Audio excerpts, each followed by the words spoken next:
มาดีพี่น้องสุขุมวันนี้ขอกลับมาฮอดบ้านนพอดพอดีพี่น้องเลยหลังจากแล้วที่บ้านกุดินขอกลับมาที่บ้านนพอดกับมูลขนาดสิบหอยน้อยใหญ่เศร้าบ้านนพอดพากันกำลังแห่ต้นดอกไม้เลาะบ้านพี่น้องพร้อมโดยไปเฮิรนเลิกกับบันโมทนาต้นน้ำเฮิรนละสิบละเศร้าพี่น้องบรรยากาศย่ำคำเลาะไปเลยเอาลูกมาเบิ่งซึ่งนี่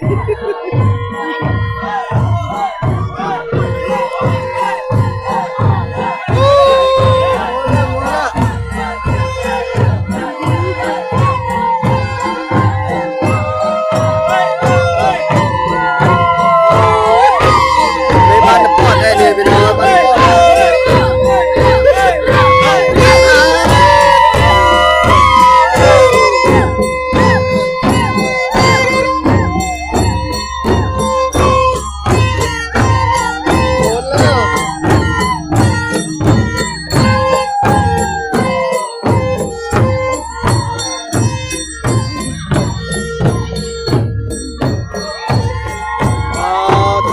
บ้านปอดแห้งโมนพี่น้องเลยตีกองเราเข้ากันบ้านปอดไตได้พี่น้องบ้านโพน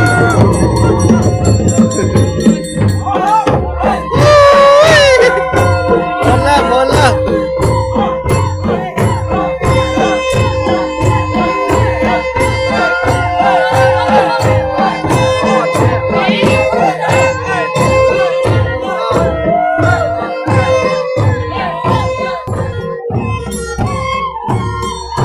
ลูกโซ่คุ้มเนิร์พี่น้องเพิ่นเขาเอชิล่าชาวบ้านปอดกับเรื่องที่เจ็บปวดน้องเลย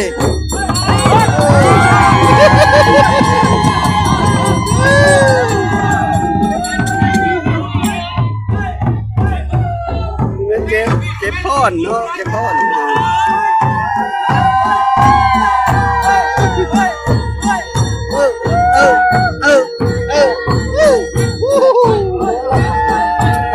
พี่น้องเลยหน้าหลายตาพี่น้องเลยบ้านโพนแค่ต้นดอกไม้ย่ำกำลังพี่น้อง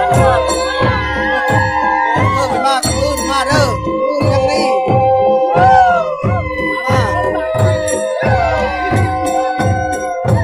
พื้นกับมาเพิ่มอีกนั้นมาวันนี้กับพื้นมาไม่หมดแล้วบานเอาวัดนี้งานพี่น้องงานพี่เลิกกระโมนงานน้อยงานใหญ่กระโมนมีท่านมากกับมาโลด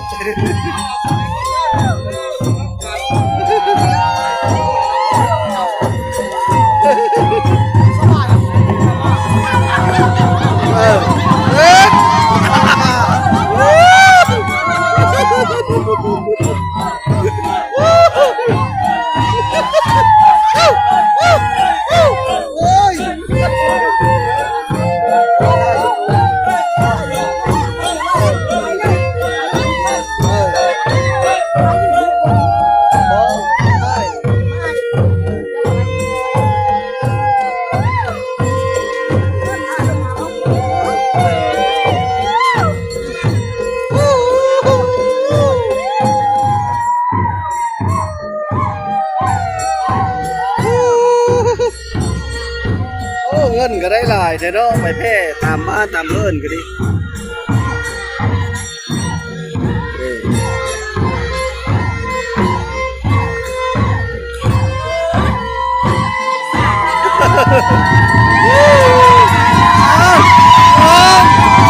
ลมแล้ว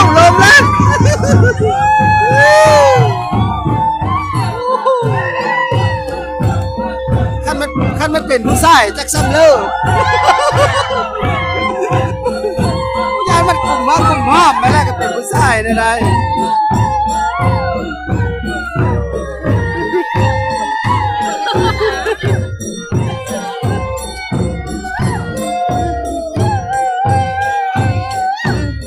ยังไม่ได้ถอยไปน้อยยังรอท่านหมู่กองลงวัดลงไปห้อมกันอยู่วัดลงไปแห่ต้นนี้อยู่วัดน้อย ไปลุ้นน้ำกันเลยลงวัดคนกับมาโมทนานะมิโมต้นพี่น้อง พูน เจ้าบ้านมุโมทนาน้ำเลย ไปแล้วแม่ก็เจ้าไปปุ่นแล้ว มุโมทนาน้ำสาธุเฮ้ได้บุญหลายๆเฮ้อยู่เย็นเป็นสุขสนุกสบายเด้อลำมะโรยเด้อประคองเด้อยิ้วมันขวัญยืนปีใหม่แล้วลำโรยโอ้ยจนมืดจนปีพี่น้องเลยพากันแม่ต้นกลางคืนจนมืดจนเลยกลางคืนเลยจนมืดบ้านนี้ก็ได้สำห้องของท่านพี่น้องเลย นะโมตัสสะ นะโมตัสสะภะคะวะโตอะระหะโต ตัสสะตัสสะภะคะวะโต นี่ อะระหะโตมาตัสสะ สัมพุทธัสสะยองเลยเอาปัดถ่ายยองเลยสายุก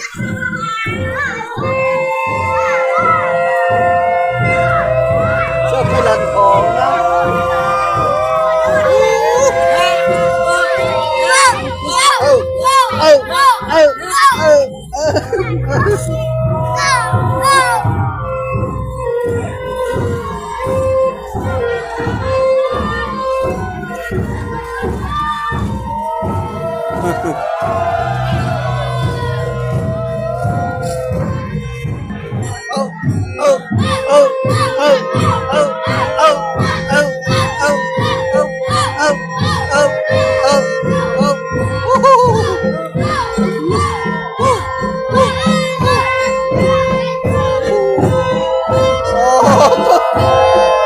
อยู่นี่นะ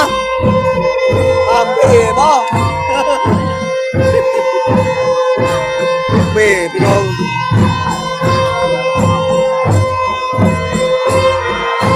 น้ำมันพลังเสริม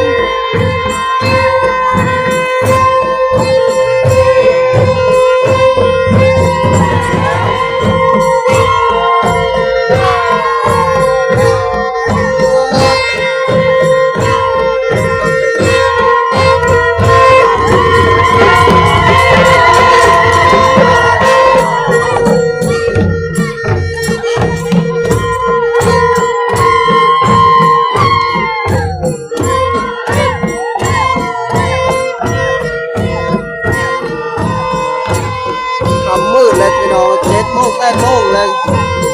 ยังไม่ได้เลิกล่าพี่น้องบุกกันอยู่ตั้มอยู่โอนหลายดีในวันปอดได้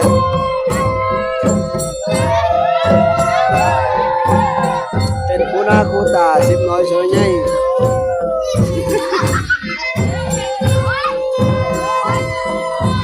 เอาผู้แก่ผู้แซ่ผู้สาวโคตรคึบจนเท้า3 หอบพอแล้วไปน้องเลยเท้าครบหอบ3 หอบนี่ ปัดท้ายบ่อย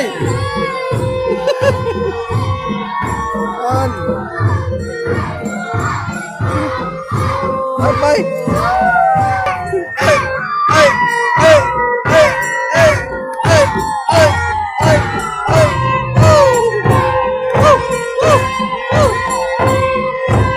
น้ำเขาแล้วพี่น้องข้อยกระโมนข้อยกระมังโมนด้วยกัน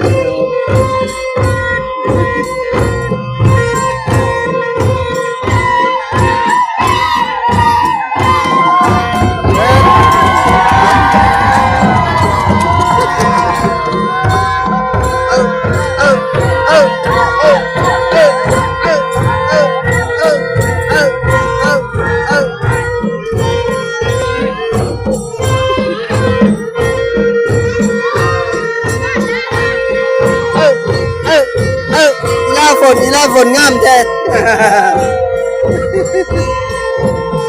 เบ๊ะบานนี้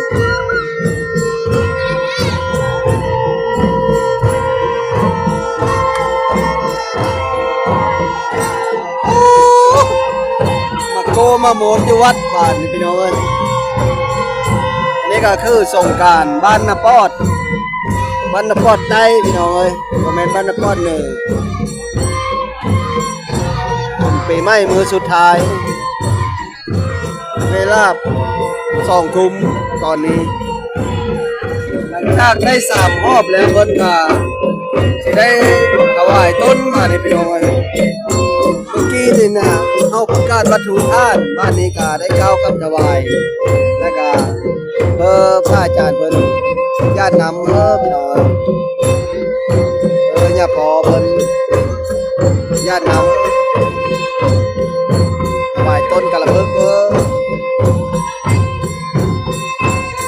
ส่วนหมู่กองก็ตีไปเลยโย่คนรอมาเต้าตะเวคนรอเสร็จคักแล้วเงาบาด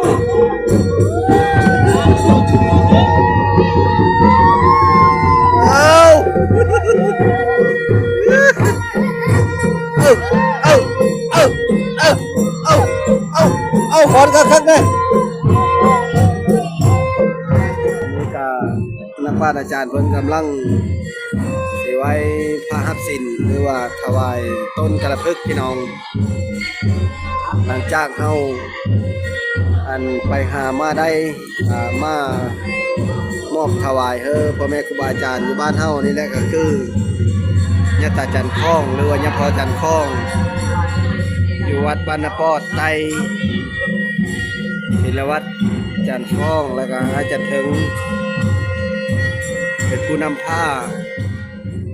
เขียนเพิ่นและเพิ่นฮับเอาแล้วพี่น้องเพิ่นก็ญาตินำกาเย่พี่น้องสวาพุทเทกุกมังปะตังมัญญังพุทโธปฏิคันนันตุสัญญตังเนตังวาลิตุงวาสะวะพุทเท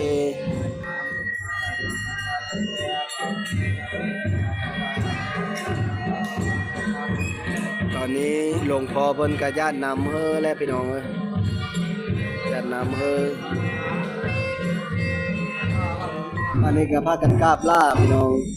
ซุ่มที่ตีกองก็ไม่ได้ย่าบุกกันเลยหลังจากถวายต้นแล้วพี่น้องค่อยก็สิได้จบคลิปตัวนี้แล้วพี่น้องการแห่ต้นหรือว่ามาถวายต้นอยู่บ้านนครมื้อนี้ก็ว่าชาวบ้านนครก็ขอสุขเย็นขอให้อุ้มสุขเย็นสุขผู้สุขคนขอให้รับให้รวยสุขผู้สุขคนขอให้อยู่เย็นเป็นสุขสนุกสบายและก็ญาติพี่น้องหรือว่าเพื่อนๆทั้งหลายที่เข้ามาติดตามคลิปการและก็แต่ต้นจนจบก็